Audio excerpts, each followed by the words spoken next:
Husband had left the radio on again, murmuring static into the dark. She didn't sleep because she had $17 left. $17. 11 days until the end of the month. 3 children. One man who handed her cash on Fridays and never asked where it went.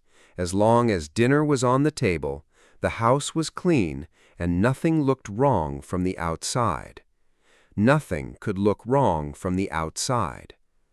Her name was Ruth Ann Calloway. She was 33 years old, living in a pale yellow house on Birchwood Street in Columbus, Ohio. She had a garden she didn't have time to tend, a sewing basket she opened every night after the children were in bed, and a mind that ran numbers the way other women ran prayers. In 1953, Ruth Ann couldn't open a bank account, not on her own, not without her husband's name attached to hers like a condition of existence. The law didn't ask for her opinion. The bank didn't want it. But the money still had to come from somewhere, and somehow it always did. The neighbors thought she was just careful. Her sister thought she was lucky. Her husband thought he understood exactly how his household ran. None of them were right. Because what Ruth Ann was doing in that kitchen, in that quiet, careful, invisible way, was something no one had a name for yet. She was building wealth, and nobody saw it coming. But what happened next, no one saw coming. Her real story didn't start with success. It started with a decision no one noticed. The kitchen smelled like coffee and dish soap, the way it always did at 7 in the morning. Ruth Ann stood at the counter in her housecoat, the radio on low, her youngest daughter still asleep upstairs. She was looking at the notepad she kept tucked behind the bread box. Not a diary, not a grocery list, something closer to a ledger. Columns of numbers, written small, pencil only, so she could erase and start again. She had started keeping it the first year they were married, not because anyone told her to, because she'd watched her mother run out of money 3 days before the end of every month, and she had promised herself, quietly, privately, the way women promised themselves things they couldn't say out loud, that she would never do the same. Outside, Birchwood Street was already starting to move. Mr. Henderson backing his Buick out of the driveway, the Patterson children chasing each other across the lawn, the mailman, early as always, cutting a precise line up the walk. From the outside, everything looked the same on every street in Columbus. The houses were clean, the lawns were cut, the cars were washed on Saturday afternoons. The women wore their hair set and their dresses pressed, and they smiled at each other over the fence with that particular brand of cheerfulness that was less about happiness and more about not wanting anyone to know. Ruth Ann knew. She knew because Dorothy from down the block had cried on her porch last spring over a surprise utility bill. She knew because her sister Margaret had borrowed $15 and never mentioned it again. She knew because prosperity in 1953 was mostly a performance, and the women were the ones holding the whole production together behind closed doors. She poured her coffee. She looked at her numbers. $42 would come Friday. She owed $11 on the gas bill. $8 was already spoken for on shoes for Michael, her oldest, who had grown 3 inches since September, like it was his personal mission to bankrupt the household. That left 23, possibly 21 if she was honest about the milk. She wasn't panicked, she was calculating. There is a difference, and it took years to learn which one to be. If you're finding this story as important as Ruth Ann found that notepad, stay with us. This is the part most people never hear about. How did she even begin? It started with 50 cents. Not dramatically, not with any kind of announcement. One Tuesday in March, Ruth Ann came home from the grocery store, put everything away with practiced speed, and then stood at the counter holding 2 quarters she had not spent. She had bought the store-brand coffee instead of the name brand. She had skipped the canned peaches because she still had preserves from last August.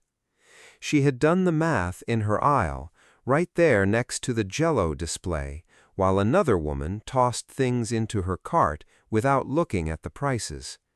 Ruth Ann looked at the prices. She always had. Those 2 quarters sat in her palm like they were asking her something. She didn't put them back in her purse. She didn't add them to the grocery change she gave back to her husband at the end of the week. She walked to the bedroom, opened the bottom drawer of the bureau, the one that stuck a little on the left side, and she slid them into an old envelope that once held a Christmas card from her aunt in Indiana. She didn't tell anyone. That was the decision, not the 50 cents, the silence around it. Because Ruth Ann understood something that would take economists decades to name. She understood that financial security doesn't begin with a large sum. It begins with a small one that nobody knows about. It begins the moment you decide that some money belongs to you before it belongs to anything else. She started rationing her thinking the same way she rationed flour. She gave herself a mental budget for everything, not just groceries, but conversation, worry, impulse. She stopped lingering at store windows, not because she didn't want things, because she had learned that wanting costs something, even when you don't buy. Her husband, Harold, came home that Friday and handed her the usual envelope, same as always. He kissed her cheek, asked about dinner, and settled into the living room with the paper. He didn't notice that she was already 2 steps ahead of the week. He didn't notice the careful look in her eyes when she folded the bills. And her resolve was about to face its first real test. But the grocery store would test her resolve. Thursday was market day. Ruth Ann pulled on her good coat, not the best one, but the clean one, and walked the 4 blocks to Kroger with her list and her purse and the quiet, focused attention of someone entering a negotiation. The store was bright in a way that felt almost aggressive, fluorescent lights over everything, displays at the ends of every aisle stacked high with things you hadn't planned on wanting, cereal boxes with cartoon animals, cookies in cellophane, pineapple and syrup stacked in pyramids like an offering. She moved past all of it without slowing down. The trick, and it took her a while to see it as a trick, was to go in with the meal first, not the ingredient. Not, I'll get chicken and see what goes with it, but we're having chicken and rice and green beans on Tuesday, and I need exactly this much of each. The store wanted you thinking about food. She needed to be thinking about dinners. She had 5 meals to plan, 5 dinners, 5 lunches accounted for in leftovers, breakfasts that ran on oats and eggs, because eggs were still 33 cents a dozen, and oats went a long way. Her hands moved quickly through the produce. She pressed the potatoes to test them. She smelled the onions. She counted the apples out one by one, because buying the bag meant paying for bruised ones she'd have to throw away. Then she heard it. Behind her, her son Michael's voice. "Mama, can we get the cookies? The ones in the blue box?" She didn't turn around immediately. That pause, that half-second before she answered, was where the real discipline lived, because she wanted to say yes. She always wanted to say yes, wanted to be the mother who could toss the blue box into the cart without thinking, the way she'd watched the woman in the next aisle do, easy as breathing. She turned around. She looked at her son's face, hopeful, round-cheeked, completely unaware of the accounting going on inside her head. "Not this week," she said, "but I'll make ginger snaps on Saturday." He thought about that. He nodded. She turned back to the apples, and she quietly saved 62 cents. At the register, she watched every number. When it came in under what she'd estimated, she kept her face perfectly still. But groceries weren't the biggest threat. The bills arrived on the second Tuesday of every month, and Ruth Ann had learned to open them standing up. Sitting down made it worse. Something about sitting made the numbers feel permanent. Standing, she could still move, still think, still treat the number as a problem rather than a verdict. The gas bill had gone up again. The electric wasn't far behind. Harold had mentioned twice now that the Hendersons had gotten a new television, a big one, 21 inches, and the way he mentioned it didn't sound entirely like information. The neighborhood had its own kind of economy, not the bank kind, the social kind. There were women who hosted the nicest coffee klatches with the matching china and the store-bought pound cake. There were the ones whose children were always in the newest shoes. There were the ones who laughed a little too easily when money came up, a particular performance that meant they were worried. Ruth Ann had learned to read all of it. She had also learned something else, something that lived quietly inside the fabric of Birchwood Street, unspoken but entirely real. The women were taking care of each other.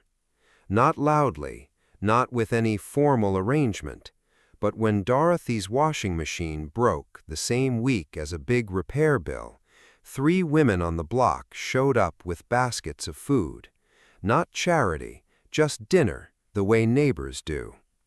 And when Ruth Ann had needed elastic thread and couldn't spare the money, Beverly from the sewing circle had handed her a spool without being asked, with the breezy wave of someone who expected nothing back right now. Right now was doing a lot of work in those exchanges. It meant later. It meant I trust you. It meant we are keeping track, but not the way banks keep track. There was something running between these women, a current of small transactions, invisible favors, unwritten debts that was keeping more than one household solvent.